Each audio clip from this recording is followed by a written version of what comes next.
திராவிட முன்னேற்றக் கழகம் 6வது முறையாக ஆட்சி அமைச்சு 4வது ஆண்டை நிறைவு செஞ்சு 5வது ஆண்டிலே அடியெடுத்து வைக்கும் பொற்காலம் விரைவில் தொடங்கப் போகிறது. முத்துவேல், கருணாநிதி, ஸ்டாலினும் நான் பொறுப்பேற்ற மே 7க்கு இன்னும் 7 நாள் தான் இருக்கின்றன. இந்த நேரத்தில் இதுவரை செயல்படுத்தி இருக்கக்கூடிய திட்டங்களால், செஞ்சிருக்கக்கூடிய சாதனைகளால் 7வது முறையும் தமிழ்நாட்டில் திமுக ஆட்சிதான் அமையும் என்ற நம்பிக்கை எனக்கு நிறையவே இருக்கிறது. கடந்த ஆட்சியாளர்கள் செஞ்ச நிர்வாக சீர்கேட்டால் நிர்வாக கட்டமைப்புகள் தரைமட்டத்திற்கு போய் கட்டாந்தரையில் ஊர்ந்துக்கிட்டு இருந்துச்சு. ஊர்ந்து கொண்டிருந்த இந்த இழிவை போக்கி தலை நிமிர்ந்த தமிழ்நாட்டை உருவாக்க தமிழ்நாட்டு மக்கள் திராவிட முன்னேற்றக் கழகத்தை ஆட்சி பொறுப்பில் அமர்த்தினார்கள். ஊர்ந்து என்பதை மாதிரி தவழ்ந்துன்னு போட்டிருக்கேன். ஊர்ந்தோ யாராவது குறிக்கிறது என்று சொன்னால் அது திரும்ப பெற்றுக்கொள்கிறோம். நான் யாரையும் குறித்து பேசலை, யதார்த்தமாக இருக்கக்கூடிய வார்த்தை.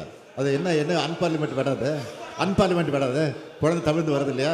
உங்களுக்கு ஏதாவது மனசில் உறுத்தி வேற யாராவது குறிக்கிறது என்று சொன்னால் அதை அவைக்கு எடுக்கணும். அதை ஒத்துங்க. நீங்கள் 2024-25 ஆண்டில் இந்தியாவிலே நம்பர் 1ஆக தமிழ்நாடு 9.69 விழுக்காடு பொருளாதார வளர்ச்சி அடைஞ்சிருக்கு. இதுவரை தமிழ்நாட்டு வரலாற்றிலே இந்த அளவுக்கு வளர்ச்சி அடைஞ்சதில்லை. இது நான் சொல்லலை, எல்லா வகையிலும் தமிழ்நாட்டுக்கு என்றால் ஓரவஞ்சனையோடு செயல்படும் ஒன்றிய அரசின் புள்ளி விவரங்களே சொல்லியிருக்கு. நம்மோட வளர்ச்சி 9.69 விழுக்காடு. ஆனால் ஒட்டுமொத்த இந்தியாவோட வளர்ச்சி எவ்வளோ தெரியுமா? 6.5 விழுக்காடு. இதுதான் சாதனை. இந்த சாதனைகள்லாம் சாதாரணமாக செஞ்சிடல. மேலே பாம்பு, கீழே நரிகள். மேலே பாம்பு, கீழே நரிகள். குதித்தால் அகழி, ஓடினால் தடுப்புச் சுவர்கள்.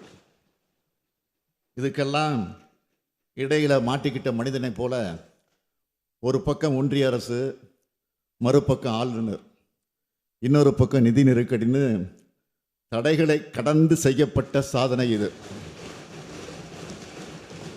உறுதியாக சொல்கிறேன், கடந்த 10 ஆண்டுகள் அதிமுக ஆட்சியை விட 1000 மடங்கு சிறப்பான சாதனைகளை அனைத்து துறையிலும் செஞ்சுருக்கிறோம். இந்த உறுதியோடவும் மக்கள் மேலே உள்ள நம்பிக்கையோடவும் சொல்கிறேன். அடமானம் வைக்க நினைப்பவர்களாலும் அபகரிக்க நினைப்பவர்களாலும் தமிழ்நாட்டை ஒருபோதும் சூறையாட முடியாது. முதலமைச்சராக 5வது ஆண்டில் அடியெடுத்து வைக்கும் இந்த வேளையில் இந்த மன்றத்தில் நின்று உறுதியோடு சொல்கிறேன், என் பயணம் தொடரும். இதுவரை பார்த்தது திராவிட மாடல் அரசின் பார்ட் 1 தான். இதுவரை பார்த்தது திராவிட மாடல் அரசின் பார்ட் 1 தான்.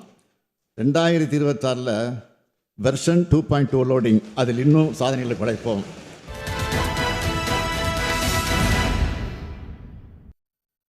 வணக்கம். இது கேள்விக்களம். இதுவரை பார்த்தது, இந்த 4 ஆண்டுகளில் பார்த்த திமுக ஆட்சி என்பது திராவிட மாடல் ஆட்சியின் பார்ட் 1, பகுதி 1. அடுத்து வரக்கூடியது பார்ட் 2, 2.0 என்று இன்று முதலமைச்சர் திரு மு.க. ஸ்டாலின் அவர்கள் சட்டப்பேரவையில் பேசியிருக்கிறார். அதாவது அடுத்த தேர்தலிலும் வெற்றி பெற்று திமுக கூட்டணி ஆட்சி அமைக்கும் என்பது அவருடைய கருத்து. அதற்கு அஇஅதிமுகவுடைய பொதுச் செயலாளர், எதிர்க்கட்சித் தலைவர் திரு எடப்பாடி பழனிசாமி எதிர்வினை ஆற்றியிருக்கிறார். அடுத்து அமையப் போவது என்பது அதிமுக ஆட்சி, அதற்காக நாடு காத்திருக்கிறது என்று எதிர்வினை ஆற்றியிருக்கிறார்.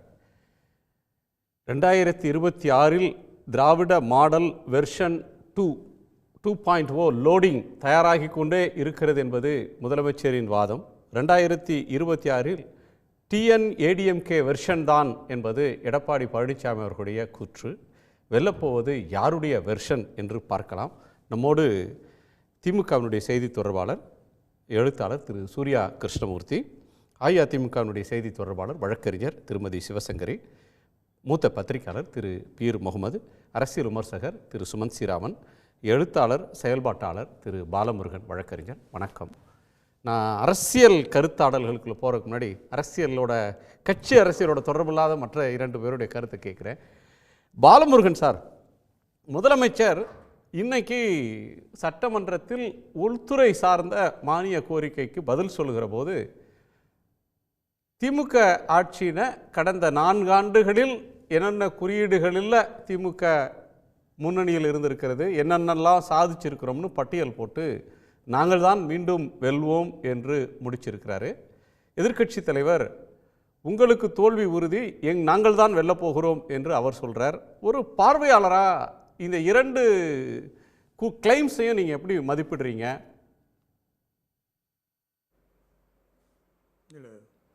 முதலமைச்சர் அவர் தாங்கள் வெல்வோம் என்று சொல்வதும், எதிர்க்கட்சி தலைவர் நாங்கள் தான் ஆட்சிக்கு அமைப்போம் என்று சொல்வதும் ரொம்ப இயல்பானது. எல்லா தலைவர்களும் அவர் கட்சியை சார்ந்து அதை வெல்வோம் என்று சொல்வது என்பது இயல்பான ஒன்று தான். ஆனால் அடிப்படையில் எதிர்க்கட்சி தலைவர் இது ஏடிஎம்கே வெர்ஷன் என்று சொல்கிறார். அப்படின்னா அவர் திராவிட மாடல் என்ற ஒன்று தங்கள் கட்சிக்கு பொருந்தவில்லை என்று சொல்கிறாரான்னு எனக்கு தெரியல. இப்போ என்ன பிரச்சனை வருதுன்னா, இன்றைக்கி அவர்களிடம் இருக்கின்ற அந்த கூட்டணி என்பது ரொம்ப ஆபத்தான கூட்டணி அப்படிங்கிற அச்ச உணர்வு பொதுவான அரசியல் சாராதவர்களுக்கு இருக்கிறது.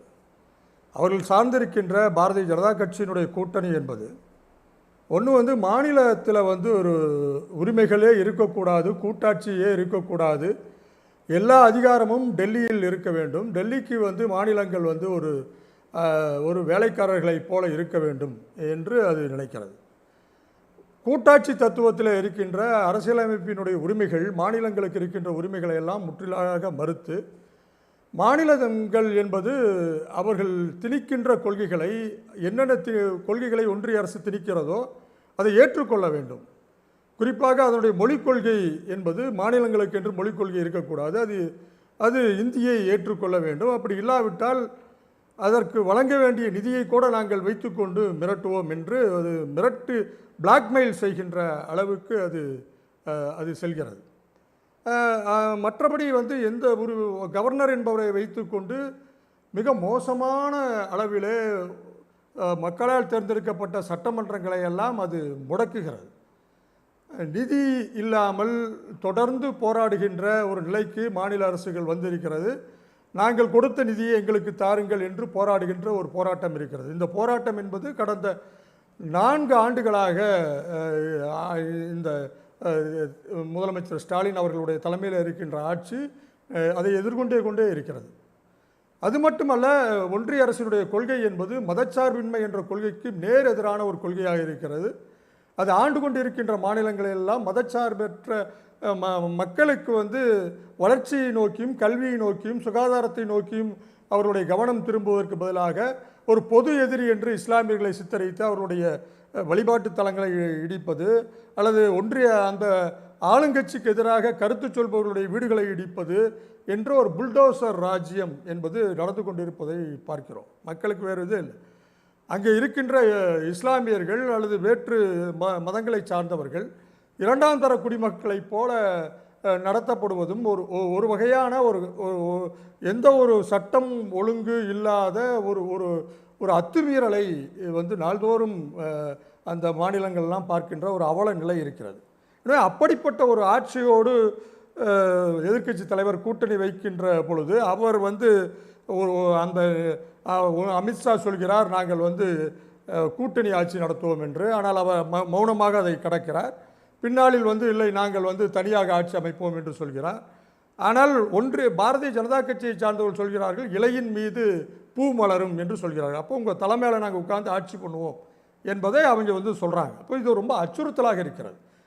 தொடர்ந்து தமிழகம் தான் இரட்டை இலை மீது தாமரை மலரும் அப்படின்னு நயினார் நாகேந்திரன் சொல்றாருன்னா அது ஒரு உவமை தானே. கோட்டையில் சில எம்எல்ஏக்கள் வருவாங்க, நாங்களும் ஒரு அதிகாரத்தில் இருப்போம் அப்படின்னு சொல்ற ஒன்றை ஒரு மெட்டஃபார், ஒரு உதாரணத்தை நேரடியாக இவங்க தலைமையில் உட்காந்து அவங்க ஆட்சி பண்ண போகிறாங்க அப்படி புரிஞ்சுக்கிறது சரியான்னு எனக்கு ஒரு சந்தேகம் இருக்குது. ரெண்டாவது உங்களை கேட்கிறது, நீங்கள் வந்து பிஜேபியின் மீதான பல விமர்சனங்களை வைக்கிறீங்க. பிஜேபி அரசு மாநிலங்களுக்கான உரிமைகளை எப்படி மறுக்கிறது, நிதி தர மறுக்குது, வேறு கொள்கைகளில் எப்படி சிறுபான்மையினரை எப்படி நடத்துகிறாங்க, இப்படியான அம்சங்களை நீங்கள் விமர்சனமாக முன்வைக்கிறீங்க. அது நாடாளுமன்ற தேர்தலுக்கு ஒரு என்டிஏ கூட்டணியும் இந்தியா கூட்டணியும் மோதுகிற தேர்தலுக்கு நேரடியாக அப்ளிகபிள் ஆகும். இங்கே சட்டமன்ற தேர்தல் அப்படின்னு வருகிற போது திமுக தலைமையில் ஒரு அணி, அதிமுக தலைமையில் ஒரு அணி, மு.க. ஸ்டாலின் அவர்களுடைய அரசு, எடப்பாடி பழனிசாமி அவர்களுடைய அரசு அப்படின்னு வருகிற போது இந்த இரண்டு அரசுகளுடைய ஒப்பீடு, இரண்டு கட்சிகளோட செயல்பாடு, இந்த இரண்டு கட்சிகள் முன்வைக்கக்கூடிய வாதங்கள், இதுதானே மக்கள்கிட்ட பேசு பொருளாக இருக்க முடியும். இல்லை, இதில் வந்து எதிர்க்கட்சி தலைவர் வந்து அவர் ஒரு எதிர்க்கட்சி தலைவராக கடந்த காலங்களில் அவர் வந்து என்ன பணியை செய்தார் என்பதே வந்து ஒரு ஒரு அடிப்படை கேள்வி இருக்குது. அவருக்கு வந்து அவருடைய கட்சியை சார்ந்து அதில் இருக்கின்ற சிரமங்களை கடந்து வருவதிலேயே அவருடைய பல காலம் வந்து அந்த 4 ஆண்டுகளும் கடந்து விட்டது. எனவே அவர் எதிர்க்கட்சி தலைவராக ஒரு சிறப்பான பணியை செய்ததாக நான் வந்து கருதவில்லை. அதற்கான வாய்ப்பு அவருக்கு இல்லை. எனவே அப்படி எதிர்க்கட்சி தலைவராக அவர் பணியை செய்யாத பொழுது மாநில உரிமைகளுக்காகவும் மாநிலத்தினுடைய ஜனநாயகத்திற்காகவும் அவர் குரல் கொடுத்து மக்களிடம் போய் நின்று வாக்கு கேட்பதற்கு பதிலாக அவர் வந்து தற்போது தன்னை பாதுகாத்து கொள்ளுகின்ற ஒரு பரிதாப நிலைக்கு இருக்கிறாரோ என்று நான் கவலைப்படுகிறேன். எனவே தான் அவர் பாரதிய ஜனதா கட்சியோடு சேர்ந்து நின்றால் தனக்கு அந்த பாதுகாப்பு வரும் என்று கூட அவர் கருதுகின்ற நிலை என்பது அவருக்கு ஒரு பரிதாப நிலையில் எதிர்க்கட்சி தலைவர் இருக்கிறார் என்றே நான் கருதுகிறேன். மிக முக்கியமாக ஒரு எதிர்க்கட்சி தலைவர் வந்து மிக சிறப்பாக செயல்பட்டிருந்தார் என்று சொன்னால் இன்னும் கூட கூடுதலாக ஆளும் கட்சியானது மக்கள் பணியில் தன்னுடைய கவனத்தை அது கொண்டு சென்றிருக்க வாய்ப்புகள் இருக்கிறது. எனவே அந்த வாய்ப்பு என்பது தமிழக மக்களுக்கு எதிர்க்கட்சி தலைவராலும் அவருடைய கட்சியினுடைய நிலைப்பாடுகளாலும் மறுக்கப்பட்டிருக்கிறது என்று நான் கருதுகிறேன். சரி, ஆளுங்கட்சியாக யார் வருவாங்க அப்படின்றதுக்கு முன்னாடி உங்கள் வாதம்ன்றது எதிர்க்கட்சி தலைவர் எஃபெக்டிவாக செயல்படலை, எதிர்க்கட்சி எஃபெக்டிவாக செயல்பட்டிருந்தால் தமிழ்நாட்டுக்கு மேலும் சில நன்மைகளை திமுக அரசு செய்திருக்கக்கூடும், ஆட்சியை ஒரு செக்கில் வச்சுருந்திருக்க முடியும் அப்படின்ற ஒரு முதற் பார்வையை வைக்கிறீங்க. பீர் முகமது அவருடைய கோணத்தை கேட்குறேன். பீர், இந்த கான்ஃப்ளிக்டிங் வேர்ஷன்ஸ் எப்படி பார்க்குறீங்க? இல்லை, இதில் இன்றைக்கு முதலமைச்சருடைய உரை என்பது முழுக்க முழுக்க ஆரம்பிக்கும் போதே அவரை எப்படி நான் இன்னைக்கு மொழிக்காகவும் இந்த பண்பாட்டுக்காகவும் இனத்துக்காகவும் நாங்கள் நிற்கக்கூடிய ஒரு ஆட்சியாக இருக்கோம், எப்படி ஒரு ஊக்கமான ஆட்சியாக இருக்கிறோம் அப்படிங்கிறத இன்றைக்கி மட்டும் இல்லை, தொடர்ந்து இந்த அவை கூட்டத்தொடரை பார்த்தா அதை தொடர்ச்சியாக அதை முன்வைத்தும் இருக்கிறாங்க. அவங்களுடைய செயல்பாடுகளும் இன்றைக்கி அந்த செயல்பாடுகளை ஓரளவுக்கு பட்டியலிட்டிருக்காரு. முழுமையாக அவரால் பட்டியலிட்டதுக்கான அவகாசம் இல்லை, ஓரளவு பட்டியலிட்டிருக்கிறாரு. எப்படி பொருளாதாரத்தில் மிகப்பெரிய சவால்களுக்கு நடுவில் நாங்கள் தொடர்ச்சியாக மின்னணு ஏற்றுமதியாக இருக்கட்டும் அல்லது தோல் பொருட்கள் ஏற்றுமதியாக இருக்கட்டும், இந்த மாதிரி பல்வேறு பொருளாதார குறியீடுகளில் நாம் எப்படி, அதே போல் மனித வளர்ச்சி குறியீடுகளில் நாங்கள் சொல்லலை, ஒன்றியமே சொல்லுது. எங்களுக்கு எப்படி தடைக்கல்லை ஏற்படுத்தக்கூடிய ஒன்றியமே இன்றைக்கு ஒப்புக்கொண்டிருக்கு. 9.6க்கு மேற்பட்ட ஒரு வளர்ச்சியை நாங்கள் இன்றைக்கு அடைந்திருக்கிறோம். தமிழ்நாடு ஒரு வளர்ச்சி அடைஞ்சிருக்குன்னா அதுக்கு எங்களுடைய கடுமையான உழைப்பு தான். அதில் குறிப்பாக ஒன்று ஆரம்பத்தில் பேச தொடங்கும் போது ஒரு விஷயத்தை அவர் குறிப்பிட்றாரு. என்னுடைய முன்னாள் முதலமைச்சர், மறைந்த முன்னாள் முதலமைச்சர் என்னை பற்றி குறிப்பிடும்போது உழைப்பு உழைப்பு என்று சொல்லுவார், ஆனால் இப்போ இருந்திருந்தால் சாதனை சாதனை சாதனை என்று சொல்லியிருப்பார் அப்படின்னு ஒரு பணிவோட சொல்கிறேன்னு சொல்லிட்டு அதுக்கு பிறகு பட்டியலிடுறாரு. எனவே எல்லா வகையிலையும் இந்த 2 நரேட்டிவ்லேயுமே யார் ஊக்கமாக தமிழ் மக்களுக்காக இன்றைக்கு நிற்கிறாங்க அப்படிங்கிறது, அதாவது 2 பெரிய ஆளுமைகளான கலைஞரும் ஜெயலலிதாவுடைய மறைவுக்கு பிறகு இந்த தமிழ் மக்களுக்காக தமிழ் இனத்துக்காக யார் இருப்பாங்கங்கிற கேள்வி வரும்போது திராவிடம் யாரை விட்டு செல்கிறது இந்த மக்களுக்காகன்னு கேட்கும்போது இவர் முன்னால் வந்து நிற்கிறாரு. அதை தான் இன்னைக்கு அவர் பட்டியலிட்டுறாரு, அதை தான் சொல்கிறாரு. ஸோ நீங்கள் வந்து ஒரு லார்ஜர் பிக்சரை தான் பார்க்கணும், லார்ஜர் பிக்சர் தான் தேர்தல் நேரத்தில் மக்கள் மன்றத்தில் பேசு பொருளாகும். நிர்வாக ரீதியான எதிர்ப்புகள், நிர்வாகத்தின் மீது அதிமுக எதிர்க்கட்சிகள் முன்வைக்கக்கூடிய விமர்சனங்கள் தேர்தல் முடிவில் எதிரொலிக்கும் அப்படின்னு நீங்கள் நம்பலையா? நம்பலை. ஏன்னா அதாவது இது வந்து ஒரு டயலாக் எதை பற்றினதாக இருக்குது அப்படின்னா, தமிழ் பண்பாடை இன்னைக்கு முன்னால் நின்று தமிழ் மொழியை இனத்தை பாதுகாக்கக்கூடிய ஒரு கொள்கை ஊக்கம். அவர் சொல்கிறார் இல்லையா, ஒரு கொள்கையுடைய இயக்கத்துடைய வாய்ஸாக தான் நான் இன்னைக்கு இருக்கிறேன். என்னுடைய பேரை கூட நான் ஐ எம் ஸ்டெப்பிங் பேக், நான் முன்னால் வைக்கலை. இது என்னுடைய அரசு என்று கூட நான் சொல்லலை, நான் திரும்ப திரும்ப திராவிட மாடல் அரசுன்னு தான் சொல்கிறேன். இது ஒரு மிகச்சிறந்த நரேட்டிவாக நான் பார்க்குறேன். ஏன் இது ஒரு மிகச்சிறந்த நரேட்டிவாக இருக்குன்னா, நீங்கள் நாகரிகத்தை முன்வைக்கிறீங்க, இந்த நாகரிகத்தை பாதுகாக்கக்கூடிய பேணக்கூடிய ஒரு இடத்துல நான் இருக்கிறேன், அதுக்காக இவ்வளோ வேலை செய்திருக்கேன், இது தொடர வேண்டும், என்னுடைய பயணம் தொடர வேண்டும் மக்களுக்காக அப்படின்னு வைக்கும்போது is a larger than life, larger than a one person. அது திரும்ப திரும்ப மொத்த அமைச்சரவைக்கு நன்றி சொல்கிறாரு, மொத்த இன்றைக்கு உள்துறையை பற்றி பேசும்போது மொத்த காவல்துறைக்கும் நன்றி சொல்கிறாரு. ஸோ அவர் தன்னையே முன்னிறுத்தலை, தன்னை முன்னிறுத்தி எனக்கு வாக்களியுங்கள்னு அவர் கேட்கல. இந்த அபகரிக்கப்படாம அல்டிமேட்டா வந்து தன்னை முன்னிறுத்தினாலும் அவர் என்ன சொல்றாரு, அண்ணா ஆட்சின்னு சொன்னோம், கலைஞர் ஆட்சின்னோம், எம்ஜிஆர் ஆட்சின்னு சொன்னோம். ஆனால் நான் அப்படி சொல்லலை, இது திராவிட மாடல் ஆட்சி, ஒரு தத்துவத்தின் ஆட்சின்னு சொல்றார். பட் அப்படி சொன்னாலும் வாக்களிக்க போகும்போது தேர்தல்னு வர்றப்ப மக்கள் மன்றத்தில் வரக்கூடிய கேள்வி, ஸ்டாலினா எடப்பாடி பழனிசாமியா, இந்த முதலமைச்சர் வேட்பாளரா அந்த முதலமைச்சர் வேட்பாளரா, இந்த கட்சியா அந்த கட்சியா, இந்த கூட்டணியா அந்த கூட்டணியா, அப்படித்தானே வந்து நிற்கும். இல்லை, அது சரிதான். 2021 என்ன நரேட்டிவ் இருந்ததுன்னு மட்டும் நம்ம திரும்பி பார்க்கலாம். நம்ம எல்லா 70 ஆண்டு தேர்தலுக்கு நம்ம போக தேவையில்லை. யார் தமிழ்நாட்டுக்காக நிற்கிறாங்க, ஒரு அடிமை மனோபாவம் கொண்ட ஒரு ஆளை ஊக்கமாக நமக்கான மாநில உரிமைகளுக்காக நிற்கிற ஆளா, இன்னைக்கு உச்சநீதிமன்றத்தில் எல்லா மாநிலங்களுக்கான உரிமைகளுக்காகவும் ஒரு தீர்ப்பை பெற்று தந்ததை இன்னைக்கு உரையிலையும் அவர் குறிப்பிட்டிருக்காரு. நம்ம என்ன பார்க்க வேண்டி இருக்குன்னா, இந்த ஸ்டேட்டோட ரைட்ஸுக்காக யாரை நிற்கிறா அப்படிங்கிறது தான் நரேட்டிவில் ஓவர்வெல்மிங்கான நரேட்டிவாக இருக்கும். அதுதான் மேலோங்கக்கூடிய கைவோங்கக்கூடிய ஒரு நரேட்டிவாக இருக்குன்னா, அந்த நரேட்டிவில் நீங்கள் நிற்கிறீங்களா, அந்த தத்துவத்தில் அந்த கொள்கையில் நிற்கிறீங்களா, டெல்லியை எதிர்த்து நிற்கிறீங்களா, மாநில உரிமைக்கு நிற்கிறீங்களா, மாநில சுயாட்சின்ற கோட்பாட்டுக்கு நிற்கிறீங்களா, டெல்லி அநீதி பண்ணும்போது தட்டி கேட்குறீங்களா, இதுதான் பாயிண்டா இருக்கும். இதுதான் பாயிண்ட். இது ஜெயலலிதாவுக்கு அதான் பாயிண்ட். அதே மாதிரியான நிலைப்பாடு எடப்பாடி பழனிசாமி எடுத்திருக்கிறாரு. டீலிமிட்டேஷன் அப்படின்னு வந்தா திமுகவும் சேர்ந்து தான் ஒரு அனைத்து கட்சி கூட்டத்தில் திமுக சேர்ந்து அந்த ஸ்டாண்ட் எடுத்திருக்காங்க. ஹிந்தின்னு வர்றப்ப எதிர்ப்பு நிலை தான் எடுக்கிறாங்க. இல்லை, நீங்கள் வேளாண் சட்டங்களாகட்டும், குடியுரிமை திருத்த சட்டமாக இருக்கட்டும், எத்தனை நம்ம பட்டியலிடலாம். சரி, பட்டியலிட்டு நான் ஒரே ஒரு பாயிண்ட் எடுத்துக்கிறேன். அதாவது நீங்கள் அபகரிப்பவர்களுக்கும் அடமான வைப்பவர்களுக்கும் நீங்கள் போகிறீங்களா, இல்லை என்கிட்ட வாரீங்களா, நான் இவ்வளோ பண்ணியிருக்கேன்னு நீங்கள் ட்ராக் ரெக்கார்டை எடுத்து காமிக்கும் போது மக்களுக்கு அந்த நரேட்டிவ் செட் ஆகுமா ஆகாதா அப்படிங்கிறத நம்ம பார்க்கணும். அப்படின்னா நான் என்னுடைய ஒரே இது, நீங்கள் 21 பார்த்துக்கலாம், அந்த நரேட்டிவை அப்படி தான் செட் பண்ணாங்க. ஒரு அடிமை மனோபாவம் கொண்ட ஆட்கள் வேணுமா, இல்லை எங்களை மாதிரி ஊக்கமாக மாநிலத்துக்காக மக்களுக்காக உங்களுக்காக பேசக்கூடிய ஆள் வேணுமா, இதுதான் நரேட்டிவ். இந்த நரேட்டிவ் தான் மீண்டும் இன்றைக்கு முதலமைச்சருடைய உரையில் வந்திருக்கு. ஒரு ப்ரிசைஸான ஒரு பாயிண்ட்டை தொடுறீங்க, அது சுமந்த் ஏற்கிறாரான்னு பார்ப்போம். டாக்டர் சுமந்த். எல்லா அரசுக்கும் நிறையும் இருக்கும், குறையும் இருக்கும். அதே மாதிரி இந்த அரசுக்கும் சில விஷயங்களில் சிறப்பாக செயல்பட்டிருக்கிறார்கள் என்பதில் மாற்று கருத்து இல்லை. உதாரணத்திற்கு தொழில்துறை, பர்டிகுலராக சர்வீசஸ் செக்டரில் நாம் அடைஞ்சிருக்கிற growth, வளர்ச்சி, அதே மாதிரி மேனுஃபேக்சரிங் செக்டரில் சில பகுதிகளில் நாம் அடைந்திருக்கிற வளர்ச்சி, இதெல்லாம் தான் சேர்ந்து தான் நமக்கு இந்த 9.69% வளர்ச்சியை இந்த ஆண்டு கொடுத்துருக்கு.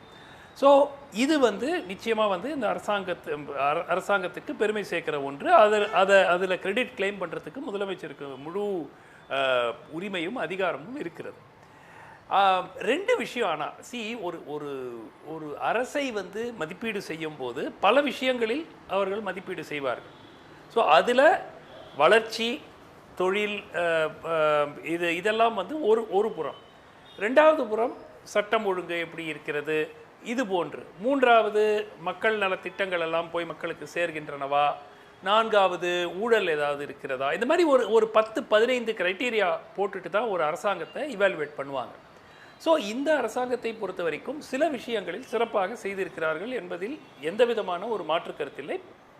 பர்டிகுலர்லி இண்டஸ்ட்ரியல் growth, சர்வீசஸ் செக்டருடைய வளர்ச்சி, இதெல்லாம் நம்ம கண்ணு முன்னாடியே நமக்கு தெரியுது. ஸோ இது பாராட்டக்கூடிய விஷயங்கள். ஆனால் அதே சமயம் சில குறைகளும் இருக்கின்றன. அது எல்லோருக்கும் தெரிந்த விஷயம்தான். ஏன்னா no government can be free of faults.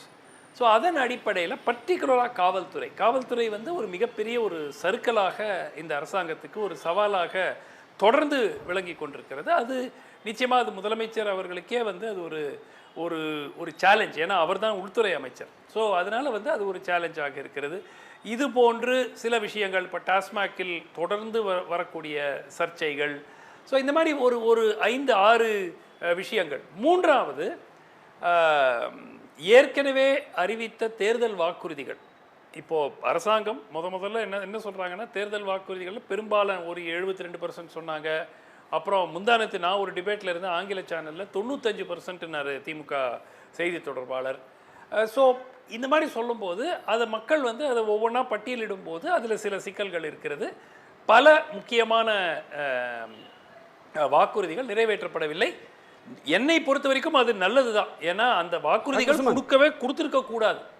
So அதை நிறைவேற்றாமல் தேர்தல்களை பார்த்திருப்பீங்க. ஏன்னா அதெல்லாம் வந்து லாஜிக்கலா எத்தனையோ தேர்தலை பார்த்துருப்பீங்க. தேர்தல் பரப்புரையில், தேர்தல் வாக்குறுதியில் 5 ஆண்டுகளில் இதெல்லாம் செஞ்சுட்டாங்க, இத்தனை வாக்குறுதிகளை செய்யலை அப்படின்றது தேர்தல் பரப்புரையோட அனலில் அது நிற்கிறது இல்லை. ஒரு அகடமிக் எக்ஸசைஸ்க்கு என்னென்ன வாக்குறுதிகளை கொடுத்தாங்க, இதை செஞ்சாங்க செய்யலைன்றது ஒரு பேசு பொருளாக இருக்குமே தவிர, எலெக்ஷன் ரெட்டாரிக் அப்படின்னு வர்றப்ப அது மேலோங்கி நிற்கிறது இல்லை.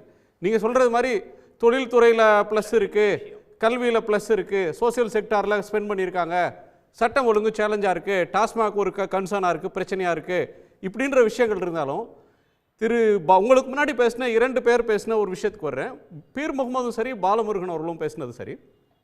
ஒரு கிராண்ட் நரேட்டிவ் தேர்தலுக்காக போகும்போது ஒரு மாபெரும் முழக்கம், இந்த ஆட்சி வேணுமா வேணாமா, இந்த ஆட்சி போகணுமா இருக்கணுமா, இன்னொரு ஆட்சி வரணுமா வேணாமா, இப்படியா வர்ற இடத்துல ஒரு கிராண்டான ஒரு முழக்கம் நிற்கும். அதில் இந்த விஷயங்கள்லாம் வருமா என்ன?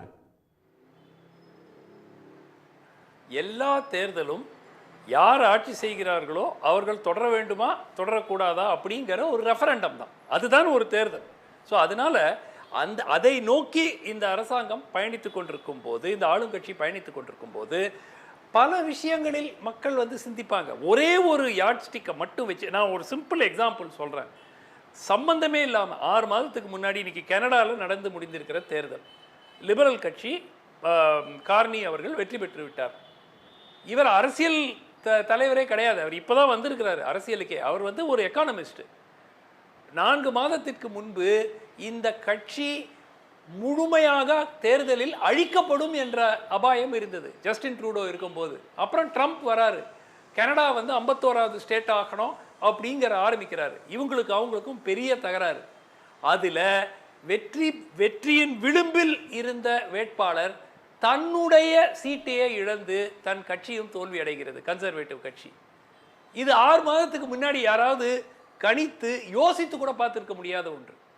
ஸோ ஒரு தேர்தலுக்கு 10 மாதத்திற்கு முன்பு யார் எதை ஒரு உறுதியுடன் கூறினாலும் அதற்கு ஓரளவுக்குத்தான் நம்ம வந்து அதை கணிக்க முடியுமே தவிர அதில் வந்து எந்த விதமான ஒரு certainty. Week is a long time in politics. 10 மாதம் இருக்கிறது. அட்லீஸ்ட் சிலர் நேற்று திடீர்னு ஒரு செய்தி வந்து தேர்தல் முன்கூட்டியே வரலாம், ஏன்னா அந்த அரசு ஊழியர்களுக்கு அறிவிக்கப்பட்ட சலுகைகள் எல்லாம் பார்த்துட்டு ஒருவேளை திமுக வந்து தேர்தலை அட்வான்ஸ் பண்ணலாம்னு நினைக்கிறாங்க. ஆனால் அதுவும் வந்து ஒரு சிக்கல் இருக்கு. தேர்தல் ஆணையம் தான் முடிவு செய்ய வேண்டும். அவர்கள் மாநிலத்துக்கான தேர்தல் அவ்வளவு சீக்கிரம் இப்ப பீகார் தேர்தலோட சேர்த்து நடத்த முடியாது. பீகார் வந்து டிசம்பர்ல நடக்க போகுது. மேண்டேட் இருக்கிறப்ப தமிழ்நாடு, கேரளா, வெஸ்ட் பெங்கால், அசாம் இத்தனை ஸ்டேட்டோட சேர்த்து நடத்த வேண்டிய தேர்தல். அவங்க வந்து 5 ஆண்டு பதவி காலத்தை சுருக்கி முன்னாடியே எல்லாம் வச்சிட முடியாது. ஒரு வாரம் அந்த இடைப்பட்ட காலம் வேணா கொஞ்சம் இதாகலாமே தவிர தெளிவுரை வந்து குறைச்சிட முடியாது. பாயிண்ட் இந்த இடத்துல வந்து நேற்று மற்றவங்க பிளேயர்ஸே இல்லையா? இப்போ விஜய் ஒரு பிளேயர், இந்த ஒரு பிளே கிரவுண்ட் வந்து இந்த 2 பேருக்குள்ள சுருங்கிடுச்சா?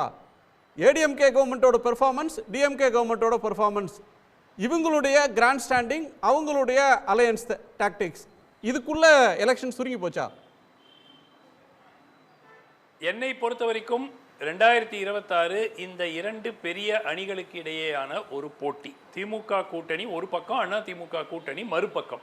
இதில் யார் வெற்றி பெறுவார்கள் என்பதுதான் இந்த பேட்டில், இந்த நரேட்டிவ் எல்லாமே இந்த 2 அணிகளுக்கு இடையே தான். மற்றவர்கள் இருக்கலாம். நான் வந்து அவங்க வந்து ஒரு 8%, 6%, 7% வாக்குகள் வாங்க மாட்டார்கள் என்று நான் கூறவில்லை. அவர்கள் வாக்குகளை பெறுவார்கள்.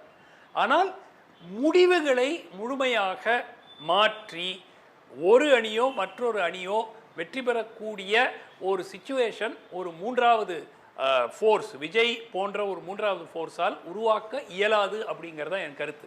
பேண்ட் வேகன் எஃபெக்ட்னு ஒன்று இருக்குது. அதே மாதிரி யார் இந்த ஆட்சி தொடர வேண்டும் என்று நினைப்பவர்கள் திமுகவுக்கு போடுவாங்க. இந்த ஆட்சி தொடரக்கூடாது என்று நினைப்பவர்கள் இந்த கூட்டணியை வீழ்த்தக்கூடிய வாய்ப்பு யாருக்கு அதிகம் இருக்கிறது என்று பார்த்து தான் வாக்களிப்பார்கள். ஸோ எப்பவுமே அது வந்து இந்த எலெக்ஷன் ஆட்சிக்கு எதிரான ஓட்டு செதறாது சிந்தாதுன்றீங்க. அப்ப மக்கள் நல கூட்டணிக்கு ஓட்டு போட்டவங்க எல்லாம் என்ன சார் அது? அதனாலே ஒரு ஆட்சி போச்சே. மக்கள் நல கூட்டணி ஆட்சியை முடிச்சிடும் விஜயகாந்த் சிஎம் ஆயிடுவாருன்னா ஓட்டு போட்டாங்க. இல்ல மக்கள் நல கூட்டணி வந்து ஒரு கணிசமான அளவில் வாக்குகளை எடுப்பார்கள் என்ற ஒரு எதிர்பார்ப்பு இருந்தது. அது நடக்கவில்லை, அது வேற விஷயம். மக்கள் நல கூட்டணி வெற்றி பெறுவார்கள் என்று யாருமே சொல்லல. ஆனால் ஓட்டு போட்டாங்கல்ல, அந்த ஓட்டு தானே தோல்விக்கு தீர்மானிச்சது பல இடத்துல. இல்ல அந்த எலெக்ஷனை முழுமையாக மாற்றக்கூடிய அளவுக்கு மக்கள் நல கூட்டணி வாக்குகளை பெறவில்லை. நீங்க போய் அந்த டேட்டாவை பாருங்க. மக்கள் நல கூட்டணி இருந்ததுனால தான் இந்த கட்சி ஜெயிச்சுது, அந்த கட்சி தோத்துதுன்னு உறுதியாக நாம் கூற இயலாது. அந்த தேர்தல் நீங்க போய் பாருங்க. என்னுடைய பாயிண்ட் அடிப்படையாக இன்னைக்கு இந்த கான்டெஸ்ட் வந்து பைபோலரா மாறிடுச்சு. இந்த பைபோலார் கான்டெஸ்ட்ல திரு விஜய் எவ்வளவு தாக்கத்தை ஏற்படுத்துவார்? 10% எடுத்தார்னா என்னுடைய கணிப்பு என்னன்னா, அந்த 10%ஐயும் ஒரு பக்கத்திலிருந்து எடுத்து, இல்ல 8% ஒரு பக்கம், 2 பக்கம் 2% இன்னொரு பக்கம்னு எடுத்தாதான் அது தேர்தல் முடிவுகளை இந்த பக்கமோ அந்த பக்கமோ பாதிக்கும். இங்கிருந்து 5%, இங்கிருந்து 5% அவர் எடுத்தாருன்னா அதுல அவர் 10% வாங்கலாம் ஓட்டு. ஆனால் அது பெரிய இன்ஃப்ளூயன்சிங் ஆன் தி ரிசல்ட். நம்ம யார் ஓட்டு அவர் பிடுங்க போறாரு, அவருக்கு போக போற ஓட்டு யாருக்கு போட வேண்டிய ஓட்டு அவருக்கு போகுது அப்படின்னு நம்ம இப்பவே கணிக்க முடியுமான்னு தெரியல. ஃபர்ஸ்ட் ஆஃப் ஆல் அந்த பிளேயரை அவரும் களத்தில் இருக்கிறார் அப்படி சொல்ல முடியுமா? அல்லது வலிமையான ஒரு மூன்றாவது ஒரு மும்முனை போட்டி இருக்க போகுது அல்லது 4 முனை போட்டி இருக்க போகுது அப்படின்ற இடத்துக்கு நகர்றமான்னு தெரியல. மற்றவங்களுடைய கருத்தை கேட்டுறேன். திரு சூர்யா கிருஷ்ணமூர்த்தி, எடப்பாடி பழனிசாமி அவர்கள் கடுமையான விமர்சனத்தை முன் வச்சிருக்கிறார். இல்லை, அவர் தொடர்ச்சியாக வச்சுக்கிட்டு தான் இருக்கிறார். அவர் மட்டும் கிடையாது, நிறைய நடுநிலைகள் தொடர்ச்சியாக வந்து 2019 சொல்லிட்டு தான் இருக்காங்க. 2019 திமுக பெரிய வெற்றியை பெறாது அப்படிங்கிறத ஆரம்பித்து 21 ஆட்சி அமைக்காது அப்படிங்கிற கதை சொல்லி 2024 அவங்க ஜெயிப்பாங்க, ஆனால் 40 ஜெயிக்க மாட்டாங்க அப்படிங்கிறது வரைக்கும் அவங்க தொடர்ச்சியாக சொல்லி கொண்டு தான் இருந்தார்கள். இந்த கணிப்புகள் அத்தனையும் ஒட்டச்சு எறிஞ்சிட்டு தான் திமுக 2019, 21, 24 3 பெரிய பொது தேர்தல்களில் ஜெயிச்சுட்டு வந்து அமர்ந்திருக்கிறோம். இப்போ அடிப்படையில் எடப்பாடி பழனிசாமி வந்து நிறைய பரீட்சைகளை செய்து பார்த்தார். இரட்டை தலைமை, அப்புறம் ஒற்றை தலைமை, பாஜகவோடு கூட்டணி, அப்புறம் கூட்டணி இல்லை, இப்போ திருப்பி கூட்டணி, இந்த மாதிரி நிறைய எக்ஸ்பெரிமெண்ட்டை அவர் பண்ணி பார்த்தார். ஆனால் எடப்பாடி பழனிசாமி தலைமையில் அதிமுக தேர்தலை சந்திச்ச, அவர் ஒரு ஃபேஸாக வச்சு தேர்தலை சந்திச்ச எந்த தேர்தலையும் தமிழ்நாட்டில் அதிமுக வெல்லவில்லை. இதுதான் வரலாறு. இந்த கால்குலேஷன், அரித்மெட்டிக் இதெல்லாம் தாண்டி அவர் ஃபேஸுக்குன்னு இதுவரைக்கும் ஒரு வெற்றியை அதிமுக பெறவில்லை. ஆனால் எதிர்க்கட்சியா வந்து 10 ஆண்டு முடிவுக்கு பிறகு 66 சீட்டு ஜெயிச்சாங்க. எங்க ஜெயிச்சாங்க? கோயம்புத்தூர்ல 11, தருமபுரியில 5, சேலத்துல 10, 25 தொகுதி 3 மாவட்டத்தில். இதை வந்து நாங்கள் இன்னைக்கு அதை கவனம் எடுத்து வேலை செய்ய மாட்டோமா? அந்த தொகுதிகளில் நாங்கள் ஸ்ட்ராங் ஆயிருக்க மாட்டோமா? ஆனால் அதே பிறகு வந்த உள்ளாட்சி தேர்தல்களில் இதே மாவட்டங்களில் 100% வெற்றி, 80% வெற்றி, 90% வெற்றி திராவிட முன்னேற்ற கழகம் பெற்றிருக்கிறது. அடுத்து வந்த நாடாளுமன்ற தேர்தலில் பெரிய அளவிலான வெற்றியை பெற்றிருக்கிறது அப்படிங்கிறதையும் நம்ம சேர்த்து பார்க்க வேண்டியிருக்கிறது. இப்போ அடிப்படையில் நான் சொல்றது அந்த விக்டரி மார்ஜின், அவரை ஒரு தலைவராக தமிழ்நாடு முழுமைக்கும், கன்னியாகுமரியிலிருந்து திருவள்ளூர் வரைக்கும், இந்த பக்கம் கோயம்புத்தூர்லேருந்து நாகப்பட்டினம் வரைக்கும் எல்லா கார்னர்லிருந்தும் அனைத்து தரப்பு மக்களும் அவரை ஒரு தலைவராக ஏற்றுக்கொண்டார்களா அப்படின்னா, அவரை ஒரு சிஎம் ஃபேஸா, அவர் ஒரு தலைமை ஃபேஸா நிற்க வைத்த அத்தனை தேர்தல்களையும் அதிமுக தோல்வி. ஏற்றுக்கொள்ள மாட்டேன்னு சொன்ன டிடிவி தினகரன் போன்றவர்கள் இன்னைக்கு என்டிஏல நாங்களும் இருக்கிறோம், ஏற்றுக்கொள்கிற திமுக ஆட்சியை வீழ்த்துறதுக்கு எந்த சமரசமும் செய்து கொள்ள தயார் இடத்துக்கு நகர்ந்திருக்காங்க. நாங்கள் தான் எதிர்கட்சின்னு சொன்ன பிஜேபி அதனுடைய மூத்த தலைவர் திரு அமித்ஷா சென்னைக்கு வந்து எடப்பாடி பழனிசாமி அவர்கள் தலைமையில் தான் நாங்கள் கூட்டணியை இந்த தேர்தலை சந்திக்க போகிறோம்னு சொல்கிறாங்க. ஸோ ஒரு கூட்டணி கட்சிகள் அவரோட லீடர்ஷிப்பை ஏற்றுக்கிற இடத்துக்கு வந்துட்டாங்க. இதே லீடர்ஷிப்பை 2021 இவங்க ஏற்றுக்கிட்டு தானே நின்னாங்க, 2019 ஏற்றுக்கிட்டு தானே நின்னாங்க. இப்போ என்னுடைய கேள்வி என்னன்னா, பாஜக ஒரு நெகட்டிவ் ஃபோர்ஸ், பாஜகவால் தான் தோத்தோம் அப்படின்னு திமுக காரர்களா சொன்னாங்க. ஜெயக்குமார்லேருந்து சிவி சண்முகத்திலிருந்து தீக்குளிப்பதற்கு சமம்னு ஓஎஸ் மணியன் வரைக்கும் அத்தனை பேர் சொன்னது யாரை? பிஜேபியை. அப்ப கேடஸ் மத்தியில நீங்க தானே ஒரு இமேஜை கிரியேட் பண்ணீங்க. அதிமுக வந்து பிஜேபியோட இருந்தா தோத்துருங்கிற இமேஜை யார் கிரியேட் பண்ணா? பழனிசாமி தானே கிரியேட் பண்ணாரு. டிடிவி தினகரனை அதிமுகவுக்கு எதிரியாக கட்டமைச்சது யார்? திமுகவை கட்டமைச்சது இதே பழனிசாமி தானே கட்டமைச்சாரு. அப்ப இவருடைய டபுள் ஸ்டாண்ட்ஸ் இருக்குல்ல, டிடிவி எதிரி, இன்னைக்கு டிடிவி ஆதரவாளர், அன்னைக்கு வந்து பிஜேபி எதிரி, இன்னைக்கு ஆதரவாளர். இதை வந்து அதிமுக தொண்டர்களே நம்ப மாட்டாங்கிறது தான் அடிப்படை. இன்னொன்னு, பிஜேபி கூட சேர்ந்தா மைனாரிட்டி ஓட்டு போயிடும் அப்படிங்கிறது கணக்கே இல்லை சார். அதெல்லாம் மற்ற மாநிலங்கள்ல. தமிழ்நாட்டை பொறுத்த வரைக்கும் பெரும்பான்மை வாக்காளர்கள், பெரும்பான்மை செக்குலர் ஓட்ஸே போகாது. ஒரு சின்ன உதாரணம் சொல்லுவோம். அதாவது இவரு சொன்னார், ஜெயக்குமார் சொன்னார்ல, 25 வருஷம் முடிசூடா மன்னனா இருந்தேன், நான் தோக்குறாளா தோத்து போனேன்னு சொன்னார்ல, அது எந்த உணர்வுல இருந்து வரது தெரியுமா? உதாரணத்துக்கு இப்போ ஒரு இஸ்லாமிய பெயர் கொண்ட ஒரு இந்து அவரை வந்து அரங்காவலரா போடுறோம். ஹெச் ராஜா அதை பயன்படுத்தி ஒரு மத கலவரத்தை தூண்ட முயற்சி பண்றாரு. ஆனால் அதை வந்து அக்கா சிவசங்கரி அவர்கள் எடுத்துப்போம். அவங்க அதிமுக கேடர் தான். இன்னைக்கு அந்த கட்சி வந்து பிஜேபி கூட கூட்டணி வச்சிருக்கிறது, அதனால அவங்க போயிடுவாங்க, ஓட்டு போட போறாங்க, அதுல மாற்று கருத்து இல்லை. ஆனால் இவங்கள மாதிரியான செக்குலரான ஏடிஎம்கே கேடர்ஸ் இருக்காங்க, அவங்க எல்லாருமே அந்த பிஜேபி ஏத்துக்கணும்னு அவசியம் இல்லைல்ல. அதே போல கம்யூனலைஸ் ஆயிருக்கக்கூடிய பிஜேபி மொத்தமும் ஏடிஎம்கே ஏத்துக்கணும்னு அவசியம் இல்லைல்ல. அதனாலதான் அவங்க தான் சொன்னாங்க, நாங்க சொல்லலையே ஏடிஎம்கே கூட வந்து பிஜேபி சேர்ந்ததுனால நாங்க தோத்தோம்னு திமுக சொன்னுச்சு. நீங்க 2 பேரும் சேர்ந்ததுனால தான் தோத்தீங்க நாங்களா சொன்னோம்? மொத்த முழுக்க திருப்ப ஏடிஎம்கே தான் சொன்னுச்சு நாங்க சேர்ந்ததுனால தான் தோத்தோம்னுட்டு. இன்னைக்கு திருப்பி சேர்ந்திருக்கீங்க. இன்னொன்னு சார் சொன்னதுதான், பீர்முக சார் சொன்னதுதான், பிஜேபி மாதிரி தமிழ்நாட்டுக்கு துரோகம் செய்யக்கூடிய ஒரு ஃபோர்ஸ் கூட நின்னுக்கிட்டு நாங்க வந்து மீண்டும் ஜெயிப்போம் அப்படின்னா யாருக்கிட்ட கொண்டு போய் இந்த தமிழ்நாட்டை அடகு வைக்கிறதுக்கு நீங்க வந்து பவரை கேட்கறீங்கன்னு நீங்க வந்து பிஜேபியை மையப்படுத்தி தேர்தல் பரப்புரை செய்றீங்க. நீங்க வந்து பிஜேபி தமிழ்நாட்டுக்கு வஞ்சகம் செய்து கெடுதல் செய்து அவங்க கொள்கையை திணிக்க பார்க்குறாங்க. நாங்க உரிமைகளுக்காக எதிர்த்து நிற்கிறோம், அவங்களோட போய் அதிமுக ஒன்று சேர்ந்துருச்சு, கூட போயிட்டாங்க, உடந்தை ஆயிட்டாங்கன்னு நீங்க சொல்றீங்க. அதிமுகவோட பரப்புரை லைன் வந்து திமுக ஆட்சியினுடைய நிர்வாக தோல்விகள், திமுகவினுடைய தவறுகள், ஆட்சியின் தவறுகள், இதை மையப்படுத்தி இருக்கு. அதாவது திமுகவினுடைய நிர்வாக தோல்விகள், திமுகவினுடைய இது எல்லாம் இப்ப சொல்றாருல எடப்பாடி பழனிசாமி, இது அத்தனையும் அவர் இன்னைக்கு சொல்லல, நேத்திக்கு சொல்லல. 2024ஆம் ஆண்டு நாடாளுமன்ற தேர்தலை ஆன்டி பிஜேபின்னு எதிர்கொண்டது நாங்க மட்டும்தான். எடப்பாடி பழனிசாமி ஒரே ஒரு இடத்துல மோடியை விமர்சிச்சு பேசினார், மோடிக்கு எதிராக பிரச்சாரம் பண்ணார், சொல்லுங்க. அவர் 2024 தேர்தலையுமே ஆன்டி டிஎம்கேவாக தான் எதிர்கொண்டார். ஊருக்கு ஊரு போய் திமுகவினுடைய தோல்வின்னு பட்டியலிட்டார். எல்லாம் பொய்யான காரணங்கள்னு மக்கள் நிராகரிச்சாங்க. எந்த இதுல சார் உங்களுக்கு ரூலிங் பார்ட்டி ரிப்பீட்டடா 3 முறை பெரிய பெரிய வெற்றியை பெறுகிறது அப்படிங்கும் பொழுது மக்கள் செல்வாக்கு உயர்ந்து 7வது முறையா ஒரு 5 வருஷம் இருக்கிற ஆட்சி செஞ்ச ஒரு கட்சி மீண்டும் ஆட்சிக்கு வரணும்னா கம்பல்லிங் ரீசன்ஸ் இருக்கணும் சார். மக்களுடைய 2 விதமான போக்குகளை பார்க்குறோம். இப்போ கெஜ்ரிவாலுக்கோ பினராயி விஜயனுக்கோ மமதாவுக்கோ நவீன் பட்நாயக்குக்கோ 3 முறை 4 முறை வாய்ப்பு கொடுத்த மக்கள், 1 முறை 5 ஆண்டு இல்லை 3 முறை 4 முறை கூட வாய்ப்பு கொடுத்துருக்குறாங்க. அதே மக்கள் 5 ஆண்டுக்கு ஆட்சியை மாற்றுறதையும் பார்க்குறோம். இப்போ ஒரு கம்பல்லிங் ரீசன் இருந்தாலொழிய இந்த ஆட்சி தொடரணும்னு மக்கள் விரும்புறது. ஏன்னா இயல்புலேயே ஒரு மாற்றம் வேணும்னு நினைப்பாங்க. இல்லை அடிப்படையில் இப்போ அது என்ன ரீசன் சொல்கிறேன். சுமன் சார் போகிற போக்கில் ஒன்று சொன்னாங்க, வளர்ச்சிக்கு உங்கள் கிரெடிட் எடுக்கலாம், சர்வீஸ் செக்டார் வளர்ந்துருக்கு அப்படின்னு ரொம்ப லைட்டர் டோன்ல ஏதோ அந்த ஒரு செக்டார் மட்டும் வளர்ந்த மாதிரியான ஒரு ப்ரொஜெக்ஷன் அப்ரிஷியேட் பண்றாரு. அதை கூட ஏத்துக்க மறுக்கல. இந்த அப்ரிசியேஷனுக்கு பின்னால என்ன இருக்குங்கிறது சொல்றேன். அது வெறும் சர்வீஸ் செக்டார் மட்டும் வளரல, ஏதோ ஒரு செக்டார் வளர்ந்துருச்சு அதுதான் 9.69%. அப்போ ஒரு தரப்பு வளர்ச்சியை உங்க தமிழ்நாட்டின் வளர்ச்சியா ப்ரொஜெக்ட் பண்ண பாக்குறாங்கிறது தான் அந்த கருத்தினுடைய அடிப்படை. ஆனால் அப்படி இல்லை. வேளாண்மை எடுத்துட்டோம்னா 1.3% இன்னைக்கு 5.65% வந்திருக்கும். மீன் வளம் எடுத்துட்டோம்னா 2.6% 4.7% வந்திருக்கும். மேனுஃபேக்சரிங் எடுத்துட்டோம்னா 6.6 இன்னைக்கு 8.33% வந்திருக்கும். கன்ஸ்ட்ரக்ஷன் எடுத்துக்கிட்டீங்கன்னா 3.9 இன்னைக்கு 9% வந்திருக்கும்.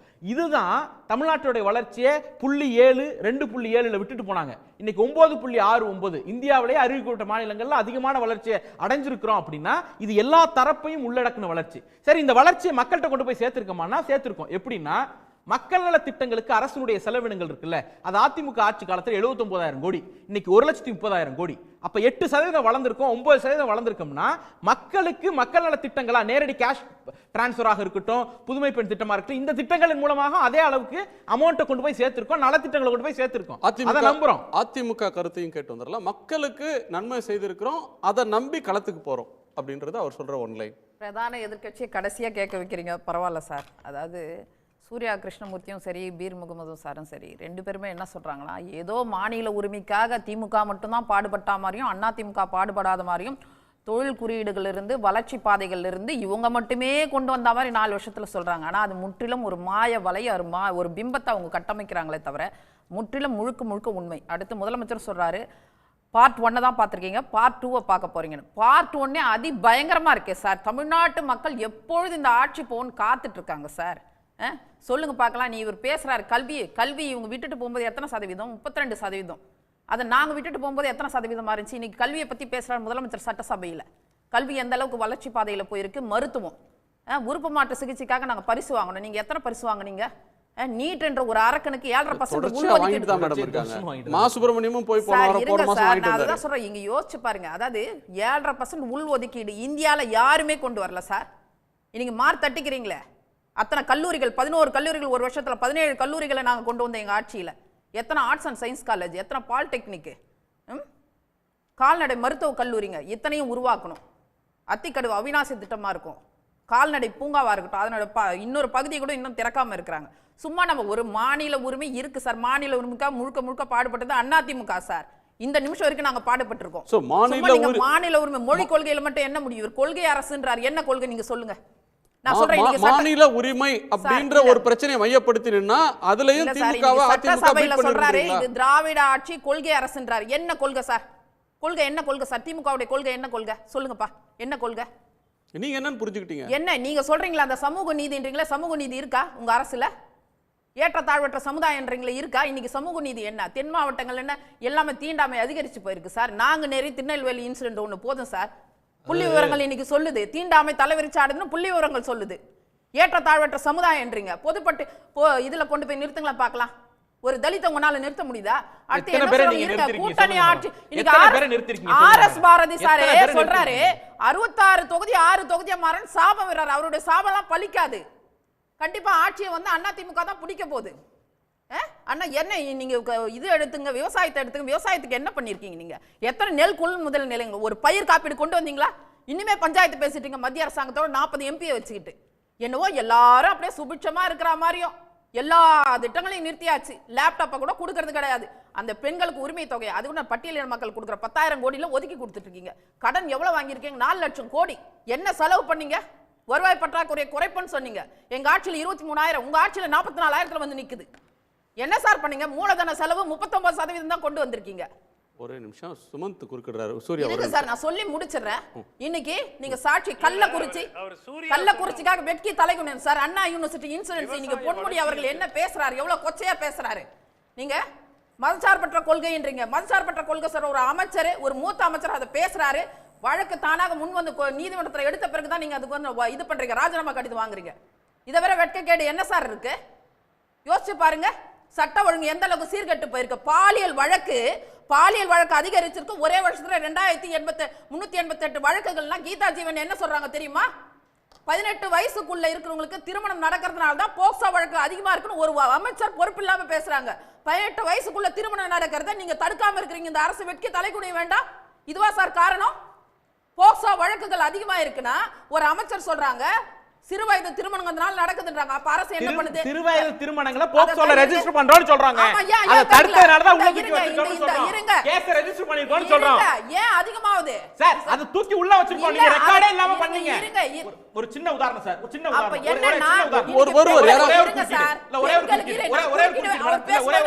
அவர் பேசும்போது நான் குறுக்கல சார். ஒரு வார்த்தை கூட. அதாவது இன்னைக்கு கஞ்சா வேட்டை அதிகமா இருக்கு, போதை அதிகமா இருக்கு. இன்னைக்கு டாஸ்மாக்ல 1000 கோடி ஊழல் ஈடி இன்னைக்கு வந்து வழக்கு பதிவு பண்ணியிருக்காங்க. செந்தில் பாலாஜி ரிசைன் பண்ற அளவுக்கு போயிருக்கு. இன்னைக்கு பாதுகாப்பு இல்லாத சூழ்நிலை தான் இளம் பெண்களுக்கு திருமணம் நடக்கக்கூடிய அளவுக்கு இருக்கு. அதனால செந்தில் பாலாஜி ரிசைன் பண்ணதுக்கும் டாஸ்மாக் ஈடி ரேடுக்கு என்ன தொடர்பு சார்? என்ன சார் நீங்க நான் ஒரு விஷயம் தெரிஞ்சுங்க. இது வந்து கோர்ட், நீங்க வக்கீல், நீங்க கோர்ட் அப்சீத் எல்லாத்தையுமே பாக்குறீங்க. ஆமா, நெருக்கடி அதிகமாவுது இல்ல? அதிமுக ஆட்சி காலத்துல நடந்த ஒரு ஊழல் நெருக்கடி அதிகமாவுது இல்ல? அது பேசுங்க. அப்புறம் இவங்க கூட்டாட்சி தத்துவம். நீங்க பெயில்ல இருக்க போறீங்களா?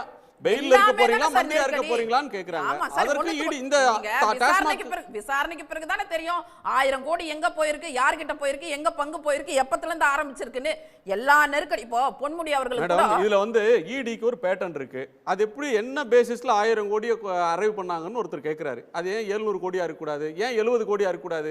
எந்த ஒரு விசாரணையே கம்ப்ளீட் ஆகாம 3வது நாள்ல ஒரு கவர்மெண்ட்டை டானிஷ் பண்றதுக்காக 1000 அப்படின்னு ஒரு ஃபிகர் சொன்னா அது நியூஸ் வேல்யூ. எந்த எந்த ஒரு புகார் வந்த பிறகு, சர்ச்சை வந்த பிறகு அன்னைக்கே எல்லாம் முடிஞ்சிடாது வழக்கு. எல்லாம் நீங்க கடந்த காலங்கள் எடுத்து பாத்தீங்கன்னா, கடந்த காலத்துல வந்து இடி வந்து கொடுக்குற பிரஸ் ரிலீஸை கவனமா படிக்கிறவனா, நீங்க கடந்த காலத்துல வந்த எல்லா இதுலயுமே என்ன சொல்லுவாங்கன்னா, running several hundred crores, several lakhs crores, clinching evidence இப்படி எதையும் குவான்டிஃபைலாம் பண்ண மாட்டாங்க. சார்ஜ் ஷீட் போடும்போது தான் குவான்டிஃபை நான் சொல்றேன். நீங்க ப்ரூவ் பண்ணாத வரைக்கும் சார்ஜ் ஷீட் போடும்போது தான் மேடம் குவான்டிஃபை ஆகும். இவங்க இன்டென்ஷன், இடியோட இன்டென்ஷன் வேற சார். ப்ரூவ் பண்ணாத வரைக்கும் அதை தான் பேசிட்டு இருப்போம். ஊடகங்கள் அதை தானே பேசுதே. அன்னைக்கு 1.5 லட்சம் கோடி 2 லட்சம் கோடி நடந்திருக்கு 2Gலன்னு. அடுத்த கூட்டணியை பத்தி எல்லாம் இவங்க பேசுறாங்க. கூட்டணி பின்னாலே அடிமை மனநிலையோடு கூடா நட்பு கேடா முடியும்னு சொன்னாங்க சார். 2014 என்ன ஆச்சு யோசிச்சு பாருங்க. 2016 எலெக்ஷனுக்கு முன்னாடி என்ன ஆச்சு சொல்லல. கூடா நட்பு கேடா முடியும் இவங்க பேசல. அப்புறம் அதே கூட்டணியோடு இல்ல, இந்த ஸ்டாலினை எதிர்ப்பதே என்னுடைய கொள்கைன்னாரு வைகோ.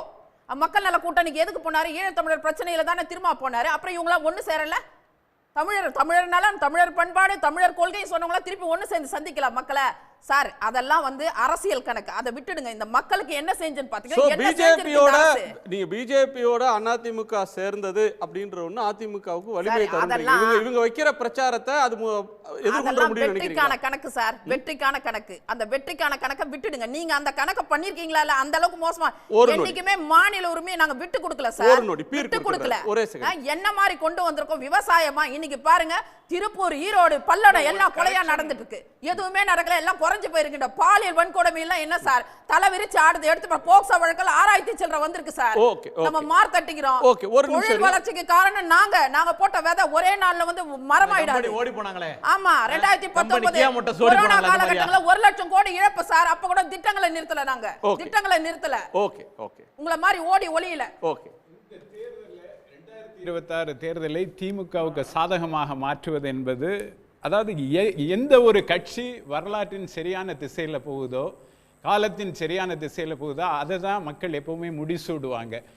திமுக முன்வைக்கிற நரேட்டிவ்ங்கிறது ஒரு சிவிலைசேஷனல் நரேட்டிவ். இந்த தமிழ் நாகரீகத்துக்காக நாங்கள் நிற்கிறோம், நீங்கள் அடமான வைக்க நிற்கிறீங்க, நீங்க அடிமையா இருக்கிறீங்க. இல்ல இல்ல இல்ல இது எந்த அளவுக்கு நீங்க வேளாண் இல்ல இல்ல வேளாண் சட்டங்கள், வேளாண் சட்டங்கள், குடியுரிமை சட்டம், வேளாண் சட்டம் யூனிவர்சிட்டி கள்ளக்குறிச்சி சம்பவம் 90 பேர் இறந்து போனாங்க சார். மனசாட்சி இல்லாம பேசுறாங்க, ஏலம் விடுறாங்க, கள்ளச்சாராயத்துக்கு ஏலம் விடுறாங்க. இப்ப அதே எம்எல்ஏ சர்ச்சைக்குள்ளான வசந்தம் கார்த்திகேயன் அதே இளைஞரணி இதுல பீர் பரிமாற வீடியோ வந்துட்டு இருக்காங்க. நாங்களா கொடுக்கிறோம். தன்னை விவசாயி என்று சொல்லிக் கொள்ளக்கூடிய காப்பாற்ற வேண்டியவங்களா? நீங்க அனுமதி கொடுத்தீங்க பாரு, கல்யாண மண்டபங்கள்ல, விளையாட்டு மைதானங்கள்ல தன்னை விவசாயி என்று சொல்லிக் கொள்ளக்கூடிய எடப்பாடி பழனிசாமி வேளாண் சட்டங்களை எதிர்த்து கொண்டு வந்தாரு. பாதுகாக்கப்பட்ட வேளாண் மண்டபத்தை கொண்டு வந்தாரா இல்லையா? உங்களால முடிஞ்சதா? ஹைட்ரோ கார்பனை நீங்க கொண்டு வந்தீங்க. ஹைட்ரோ கார்பனை நீங்க கொண்டு வந்தீங்க. இல்லங்க, நீங்க பேசி முடிச்சிட்டீங்க. ஒரு நிமிஷம். ஹைட்ரோ கார்பனை நீங்க கொண்டு வந்தீங்க. ஓகே, ஒரு நிமிஷம். எனக்கு கையெழுத்து போட்டீங்க. நாங்க என்ன பாதுகாக்கப்பட்ட வேளாண் மண்டலம் கொண்டு வந்தோம். பயிர் காப்பீடு 10,000 கோடி இந்தியாலே வாங்கி தந்தோம். இன்னைக்கு விவசாயிகள் கண்ணீரோடு இருக்காங்க. பக்கத்து மாநிலத்துல தண்ணி வாங்கி தர முடியல. நீங்க தொழில் வளர்ச்சி, கல்வி இதெல்லாம் பேசிட்டு இருப்பீங்க. அடித்தட்டு மக்களை பத்தி கவலைப்பட மாட்டீங்க. ரேஷன்ல வந்து அரிசி கொடுத்தீங்களா, கோதுமை கொடுத்தீங்களா? இன்னுமே அதுக்கு பதில் இல்ல சார். மழை வெள்ள பேக்கேஜ் போட்டீங்களா? அது எத்தனை சதவீதம் முடிச்சுன்னு சொல்லுங்க. 5 வருஷத்துக்கு பிறகு குடியுரிமை திருத்த சட்டம், 4500 கோடிக்கு என்ன போட்டீங்க? இன்னைக்கு வரைக்கும் புள்ளி விவரம் இல்ல. வெள்ள அறிக்கை கேட்டா ஒண்ணுமே இல்ல. நிதி மேலாண்மைக்கு ஒரு குழு அமைச்சிங்க, அதுக்கான அறிக்கையும் வரல. ஓகே, வேளாண் திருத்த சட்டம், குடியுரிமை திருத்த சட்டம், இன்னைக்கு வக்ஃப் சட்டம், எத்தனையோ தொடர்ச்சியா அடிமைத்தனத்துக்கான அவங்க பண்ணக்கூடிய ஒருத்தர் ஒரு நேரத்துல பேச போறாங்க. ஒருவர் பீர், நீங்க உங்க பாயிண்ட் மட்டும் சுருக்கமா சொல்லுங்க. ஒருத்தர் ஒரு நிமிஷத்துல சொல்லுங்க. அதாவது நான் 2026 திராவிட முன்னேற்ற கழகத்துக்கு சாதகமா களம் இருப்பதற்கு 2 காரணங்கள். திராவிட முன்னேற்ற கழகம் எடுத்திருப்பது ஒரு சிவிலைசேஷனல் நரேட்டிவ், ஒரு நாகரீகம் சார்ந்த ஒரு சொல்லாடலை அவர்கள் கையெடுத்தார். தமிழ் பண்பாடு சார்ந்த ஒரு சொல்லாடலை அவர்கள் முன்னெடுத்திருக்கிறார்கள். அண்ணா திராவிட முன்னேற்ற கழகம் தனது பாதையில் இருந்து விலகி, அதனுடைய கொள்கையில் இருந்து விலகி, இன்றைக்கு முழுக்க அடிமைத்தனம், அடமானம் வைப்பது என்கிற ஒரு பாதையிலே போய் கொண்டிருக்கிறது. எனவே அவர்கள் பின்னடைவை, அவர்கள் மக்களிடம் ஆதரவை பெறவில்லை. அவர்கள் பின்னடைவை சந்திக்கிறார்கள். பின்னடைவை சந்தித்துக் கொண்டே ஒரு நிமிஷம் அவர் பேசி முடிச்ச பிறகு பேசுங்க. அடிமைத்தனம் யார்? நாங்க வந்து கூட்டத்தோடே இருப்போம் அப்படினா இருந்தோம். அதுதான் உங்க சொல்றேன். கூடா நட்பு கேடா முடியும். உங்க கருத்தை நீங்க சொல்லுங்க மேடம். அவர் பாயிண்ட் சொன்ன பிறகு சொல்லுங்க. இன்ன வரைக்கும் அவங்க உங்களுக்கு ஆக்சன் கொடுக்குறாங்க, இவங்க அவங்களுக்கு ஆக்சன், அது மாதிரியா இருக்கிறோம். தனித்தன்மையோட இருக்கும். எந்த உரிமையும் நாங்க விட்டு கொடுத்தது கிடையாது சார். இன்னைக்கு தமிழ்நாடு தலை நிமிர்ந்து என்னைக்கு இவங்க ஆட்சிக்கு வந்தாங்க 2011 இருந்து 2000 நீங்க எடுத்து பாருங்க, 21 வரைக்கும் எங்களோட ஆட்சியோட நிலை எடுத்து பாருங்க, குறியீடுகளை எடுத்து பாருங்க. ஒரு நிமிஷம் பேசலாமா மற்றவங்க? மேடம் நிறைய விஷயங்களை அவங்க அடுக்கிட்டே போனாங்க. எதை அடகு வச்சோம் அப்படின்னு கேட்டாங்கல்ல. ஒரு சின்ன உதாரணம், மெட்ரோ ப்ராஜெக்ட் 60,000-70,000 கோடி ரூபாய் ப்ராஜெக்ட். இந்தியா முழுக்க எல்லா மாநிலத்திலும் மெட்ரோ ப்ராஜெக்ட் வந்து யூனியன் கவர்மெண்ட் ஸ்டேட் கவர்மெண்ட் சேர்ந்து செய்யறதா ஒப்பந்தம். ஆனா எடப்பாடி பழனிசாமி அமித்ஷாவை கூப்பிட்டு வந்து இங்க அடிக்கல் நாட்டினார். 2024 வரைக்கும். மேடம் ப்ளீஸ் அமைதியா இருங்க. ஒரு நிமிஷம் அத சொல்லுப்பா. ஒரு நிமிஷம் கொஞ்சம் அமைதியா இருக்கீங்களா? மேடம் நீங்க கத்திட்டே இருப்பீங்க, கேட்டுட்டே போறதுக்கு நான் வந்து உங்க கட்சி கூட்டத்துல போய் கத்துங்க. கட்சி கூட்டம் இல்ல, கட்சி கூட்டத்துல கத்துங்க. மெட்ரோ கட்சி கூட்டத்துல கத்துங்கங்கறேன். நீங்க வந்து வந்தது என்ன சட்டசபையில ரன்னிங் கமெண்ட்ரியில டிபேட் பண்ண முடியாதுங்க. ரன்னிங் கமெண்ட் மாநில உரிமை ஏதோ அடிமைத்தனா 4 பேர் சேர்ந்து நான் ஒருத்தர் பதில் சொல்லிட்டு இருக்கேன். 4 பேர் எல்லாம் சேரல. இல்ல 4 பேர் மாறி மாறி அடிமைத்தனா என்ன வார்த்தை? நீங்க பேச விரும்புறீங்களா? நீ பேசி முடிச்சிடுறீங்களா? நீ பேச முடியல. எவ்வளவு நேரம் பேசுறீங்களா? பேசுங்க. நீ உங்களுக்கு ஃபுல் டைம் தரேன். எவ்வளவு நேரம்? 4 பேர் பேசுற வரைக்கும் அமைதியா இருக்க சார். இல்ல மேடம், நீங்க பேசி முடிச்சிட்டு நான் பதில் சொல்லனா எப்படி அது? மேடம் ரன்னிங் கமெண்ட்ரிக்கு டிபேட் பண்ண முடியாது. அப்படி கிடையாது. நான் 4 பேர் பேசுற வரைக்கும் அமைதியா இருக்கேன். இப்ப நான் தரேன். நாகரிகமா சூரிய ஒரு நிமிஷம் பொய்யா சூர்யா கல்வியில வந்து 32 ல இருந்து 50 வரைக்கும் கொண்டு வந்தது பொய்யா? பொய்யா மேடம், பொய்யா சரி பாக்குற மக்கள் ப்ரூவ் பண்றாங்க. 7% பொய்யா? பொய்யா காப்பீடு பொய்யா? தொழில் வளர்ச்சி பொய்யா? சொல்றாங்க. எல்லாம் பொய்யா? எல்லாம் பொய். நீங்க பொய்யா சொல்லிட்டு சிவசங்கரி பொய்யின் முழுவதுமா இருக்கலாம். அதுக்காக நாங்க பொய் சொல்லணும் அவசியம் கிடையாது. பாக்குற மக்கள் முடிவு பண்ணிக்கிட்டோம். பேச விட்டாதானே முடிவு பண்ண முடியும். மேடம் உங்களை தாண்டி கத்த முடியும். உங்களுக்கு மட்டும் தான் குரல் இருக்குன்னு நினைக்காதீங்க. எல்லாத்தையும் பேசிட்டு நாங்க கேட்டுட்டு போகணும், அமைதியா இருக்கிறது நாங்க ஆளு கிடையாது. ஒரு நிமிஷம் ஸ்டுடியோல சவுண்ட் ஆஃப் பண்ணிடுவோம். நான் பாலமுருகன் கருத்து கேட்டது. பாலமுருகன், இதை வந்து சகோதரி அதிமுக சகோதரி அவர்கள் சொன்ன ஒரு விஷயத்தை துண்டு துண்டாக வந்து ஒரு போலீஸ் கேஸ் போட்டது, சில ஒரு தமிழகத்தினுடைய மூளை முடுக்குகள் அங்கங்கே இங்கொன்று நடக்கின்ற சில ஒரு குற்ற செயல்களை எல்லாம் எடுத்து சொல்லி உடனடியாக எல்லாமே முடிந்து விட்டது, சட்டம் ஒழுங்கு சரியில்லை என்று சொல்லுகின்ற அந்த நேரேட்டிவ் என்பது ஒரு தேர்தலுக்கான நேரேட்டிவாக இருக்காது அப்படின்னு நான் கருதுறேன். ஒரு தேர்தலுக்கான நேரேட்டிவ் எதுவாக இருக்கும் அப்படின்னா, ஒரு ஆட்சி சட்டம் ஒழுங்கு ஒரு கீ இஷ்யூ இல்லையா? ஒரு மாநில தேர்தல்ல சட்டம் ஒழுங்குன்றது ஒரு முக்கியமான இஷ்யூவா பேசப்படும்ல. அதிமுக தொடர்ச்சியா அதை பேசிட்டு இருக்கு. சட்டம் ஒழுங்கு என்று அவர் குறிப்பிடுகின்ற சம்பவங்கள் அல்ல இது. இந்த மாதிரியான சம்பவங்கள் என்பது அதிமுக ஆட்சியில் வந்து அவர் வந்து அதிமுக காரர் வந்து அடிக்கிட்டே போக முடியும் பல விஷயங்களை.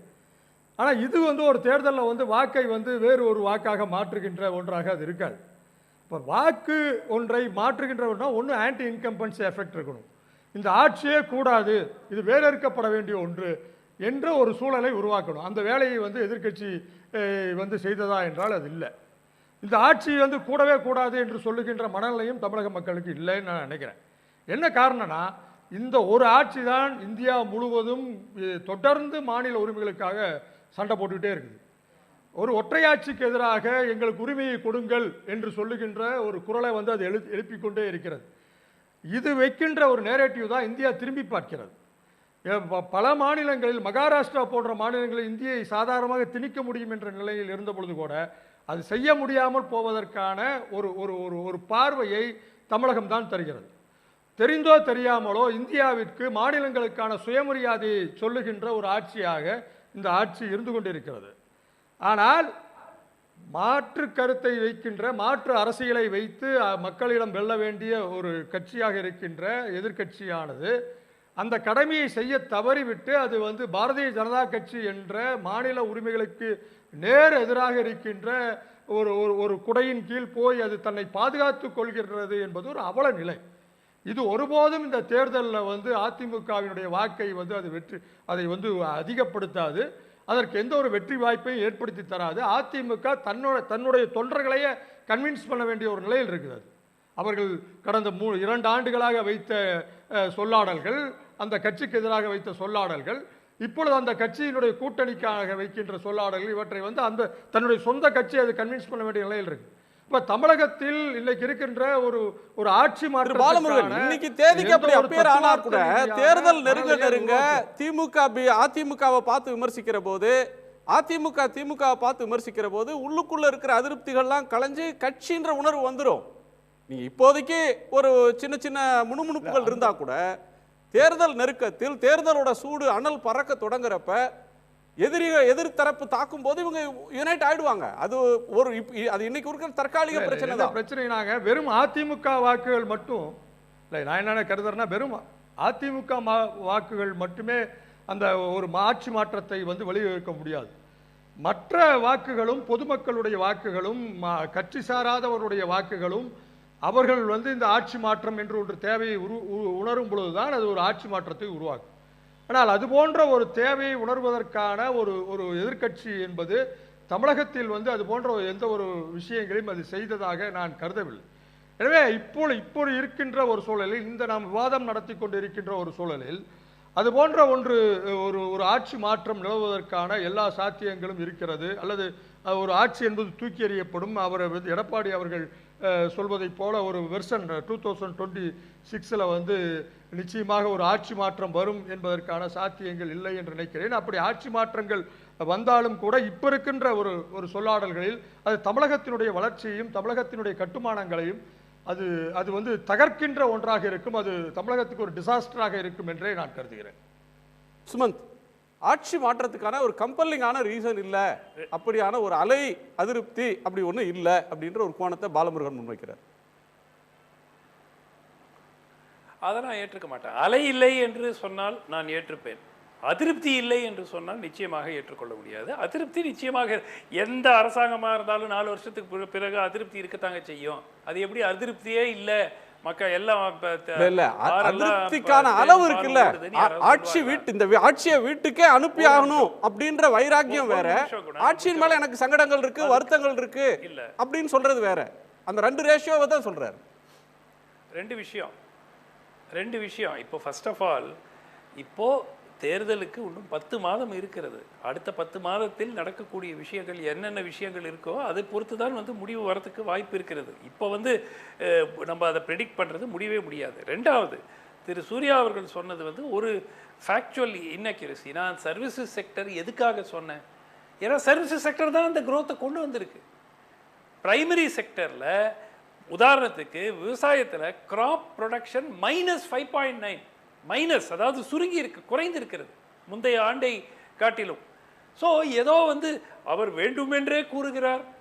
ஒரு விஷயத்தை மட்டும் அவர் மைண்டுக்கு பின்னாடி என்ன இருக்குன்னா யோசிச்சார்ல, பதில் சொல்லுங்க. பிரைமரி செக்டர்ல மொத்தமா 0.15% வளர்ச்சி. ஸோ அது ஒன்று. ரெண்டாவது, நான் முடிச்சிடுறேன். திரு பீர் முகமது அவர்கள் சொன்னது வந்து தமிழர்களின் நலன் அப்படின்னாரு. அதை மாற்றி திராவிடர் நலன் அவர் சொல்லலாம். அது வேணா நம்ம ஏத்துக்கலாம். திராவிடர் நலன் கண்டிப்பா சுமன் சாருக்கு ஏரியா தான் செய்யும். மக்களினுடைய வளர்ச்சி அப்படிங்கிற மாதிரி எடுத்துக்கலாமே தவிர தமிழர்கள் என்று கூறுவது அது வந்து ஒரு ஸ்லைட்லி ஒரு ஆஃப் தி டேஞ்சன்ட்டாக இருப்பதாக தான் நான் பார்க்குறேன். அந்த 2 பாயிண்ட் நிச்சயமா சொல்லணும். ஏன்னா அவர்களோட தமிழ் மாடலோ தமிழர் மாடல் ஆட்சின்னு சொல்ற திராவிட மாடல் தான் சொல்றாங்க. நீங்க எங்கேயுமே குணா, நான் இது வரைக்கும் இந்த அரசாங்கம் தமிழர் மாடல் அரசுன்னு நான் பார்க்கிறேன். என்ன வித்தியாசம்? ரெண்டும் ஒண்ணுன்றதா அவங்க பார்வை. முக பார்வை என்பது இரண்டும் ஒண்ணு அப்படின்றதுதான். இது ஒன்று இன்னொன்னுக்கு எதிராக நிறுத்தி பார்க்கிற பார்வை இல்ல. டிராவிடியன் இயர்ஸ் அப்படின்னு தான் புத்தகங்கள் வந்திருக்கு. டிராவிடியன் மாடல் ஆஃப் கவர்னன்ஸ்ன்றது புத்தகமா வந்திருக்கு. திராவிட கட்சிகள் ஆட்சி செய்யக்கூடிய மாடல் திராவிட மாடல். அது திமுக ஆட்சி அடங்கும், அதிமுக ஆட்சி அடங்கும். அதுதான் இவங்க 2 பேரும் எழுதி இருக்காங்க.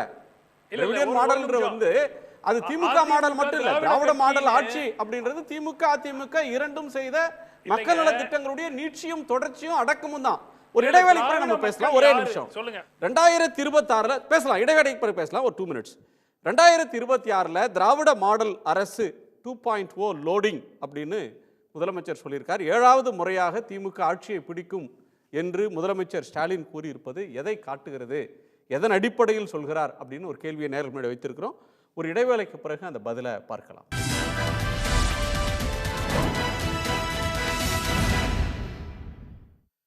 ஏழாவது முறையாக திமுக ஆட்சியை பிடிக்கும் என்று முதலமைச்சர் திரு மு.க. ஸ்டாலின் அவர்கள் பேசியிருப்பது எதை காட்டுகிறது அப்படின்னு நேரில் முன்னாடி கேட்டிருந்தோம்.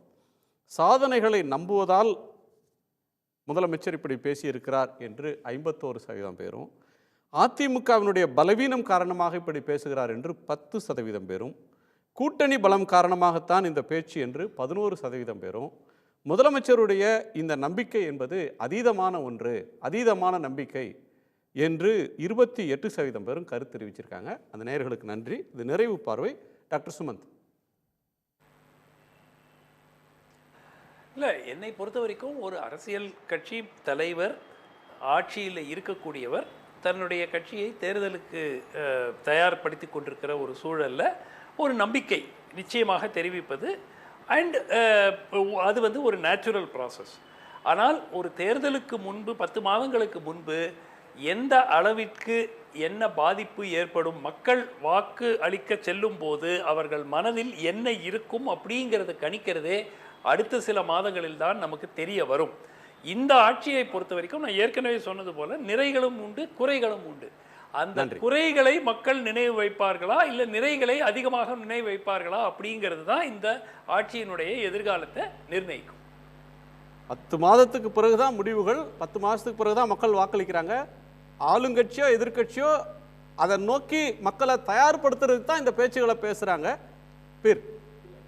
ஏற்கனவே செட் ஆகிடுச்சு. களம் வந்து எலெக்ஷன்ஸ் அப்படிங்கிறது ஒரு லாங் டேர்மோட ரெப்ரசன்டேஷன். 2 விஷயம், manufacturing, services, we are the most diversified economy. அந்த இண்டிகேட்டர் இருக்குல்ல 9.69 எல்லாத்தோட மிக்ஸு தான். அதே மாதிரி இந்த டிராவிடியனிசம் அப்படிங்கிறது ஓவர் ஆர்ச்சிங்கான ஒரு நரேட்டிவ். அதனுடைய கோரே தமிழ் நரேட்டிவ் தான். அதை தான் திரும்ப திரும்ப மொழிக்காக இனத்துக்காகங்கிறத முதலமைச்சர் வலியுறுத்திட்டு இருக்காரு. ஒரு கட்டத்தில் சீமானே நடப்பது எங்கள் ஆட்சியா திராவிட முன்னேற்ற கழக ஆட்சியான்னு சந்தேகப்படக்கூடிய அளவுக்கு இந்த நிலைமை தமிழ்நாட்டில் தமிழர் ஆட்சி நடக்கிறது, தமிழருக்காக தமிழுக்கான முன்னுரிமை இருக்கிறதுன்னு ஒரு கட்டத்தில் சீமானை சொல்லக்கூடிய அளவுக்கு இந்த ஆட்சி இருந்து கொண்டு இருக்கிறது என்பதுதான் தெளிவான ஒரு பார்வை என்று நான் கருதுகிறேன். சாதனைகள் 51, அதீத நம்பிக்கை 28. இல்லை, அதீத நம்பிக்கை அப்படிங்கிறது இல்லை. இது performance, narrative and field work, இந்த 3ஓட காம்பினேஷன். அது ஆன்லைன் ஆடியன்ஸில் போகும்போது நமக்கு முழுமையான பார்வை கிடைக்காம இருக்கலாம். இந்த 3 விஷயம்தான் குட் பெர்ஃபார்மன்ஸ், அதாவது குட் கவர்னன்ஸ் இருக்குது, ப்ளஸ் நரேட்டிவ் இருக்குது, ஃபீல்டு ஒர்க் இருக்குது. இந்த 3 சேர்ந்து தான் களம் ஏற்கனவே செட் ஆகிடுச்சுன்னு நான் சொல்கிறேன். Okay madam. முழுக்க நாங்கள் தமிழ்நாட்டு மக்களை நம்புகிறோம் சார். கடந்த காலங்களில் நாங்கள் செய்த தமிழ்நாட்டு மக்களை பாதுகாத்தோம். தமிழ்நாட்டு மக்களுடைய வளர்ச்சிக்காகவும் கல்விக்காகவும் பொருளாதாரத்துக்கும் முழுக்க பாடுபட்டு தலை நிமிர்ந்து நிற்க வச்சது எதுனா அதிமுக. என்னதான் யார் என்ன போய் பரப்புரை கொண்டு போனாலும் களத்தில் இருக்க மக்கள் எங்களுடைய சாதனைகளை உணர்ந்திருக்காங்க. ஆனால் இன்னைக்கு இருக்கிற ஆட்சி சாதனை அல்ல, சோதனை. அதை மக்கள் உணர்வாங்க, களத்தில் அது பிரதிபலிக்கும். 26 எங்களுக்கே சொந்தம். தமிழ்நாட்டு மக்கள் துடிச்சு போய் தான் திராவிட முன்னேற்ற கழகத்துக்கு வாக்களித்தாங்க. அந்த அளவிற்கு கொடுமைகளை அண்ணா திராவிட முன்னேற்ற கழக ஆட்சியில் அவர்கள் அனுபவித்தார்கள். அதனுடைய விளைவு தான் இப்போ இவங்க திருப்பி சொல்கிறாங்க நாங்கள் வந்து எதையும் அடவு வைக்கல அப்படின்ட்டு. 2 உதாரணம் மட்டும். ஒன்று, அந்த மெட்ரோ ப்ராஜெக்டை பொறுத்த வரைக்கும் அந்த 60,000 கோடி ப்ராஜெக்டை நாங்களே நடத்திக்கிறோம்னுட்டு கையெழுத்து போட்டுட்டு வந்து அமித்ஷாவை கூப்பிட்டு வந்து அடிக்கல் நாட்ட வச்சாங்க. இது 1. 2வது, மீன்வள பல்கலைக்கழகத்துக்கு அம்மையார் ஜெயலலிதா பெயரை சூட்டுவதற்கான மசோதாவை திராவிட முன்னேற்ற கழகம் திருப்பி அனுப்பும் போது கூட ஆளுநருக்கு ஆதரவாக வெளிநடப்பு செய்துட்டு போன கட்சி அதிமுக. 2. 3வது, இவங்க திருப்பி என்ன சொல்றாங்க, லேப்டாப் நிறுத்திட்டாங்க, தங்கத்தை நிறுத்திட்டாங்க. இது அத்தனையும் நிறுத்தப்பட்டது அதிமுக அரசாங்கத்தில். அவ்வளவையும் நிறுத்தி வச்சுட்டு இன்னும் சொல்ல போனா சைக்கிள் கொடுக்கிற திட்டத்தை கூட அவர்கள் நிறுத்தி வைத்திருந்தார்கள். நாங்க வந்த பிறகுதான் மீண்டும் கொடுத்தோம். ஓகே, திரு பாலமுருகன். கடந்த தேர்தலில் பல்வேறு நலத்திட்டங்களுக்கு பல்வேறு வகையான தேர்தல் வாக்குறுதிகளை திமுக அரசானது மக்களுக்கு கொடுத்திருக்கு. அதில் நிறைவேற்றப்படாத பல திட்டங்கள் இருக்கின்றன. அவை மக்கள் சார்ந்தது, அரசு ஊழியர்கள் சார்ந்தது, பல நல்ல விஷயங்கள் இருக்கிறது. அவற்றை தமிழக முதலமைச்சர் அவர்கள் செய்து முடிப்பார் என்ற நம்பிக்கையோடு அந்த மக்கள் காத்திருக்கிறார்கள். அந்த நம்பிக்கையை தமிழக முதலமைச்சர் பொய்யாக்க கூடாது என்ற வேண்டுகோளை நான் தமிழக முதல்வரிடம் வைக்கின்றேன். நன்றி, உங்கள் எல்லோருக்கும் நன்றி. மீண்டும் சந்திப்போம். இது கேள்விக்களம், மக்களின் மேடை.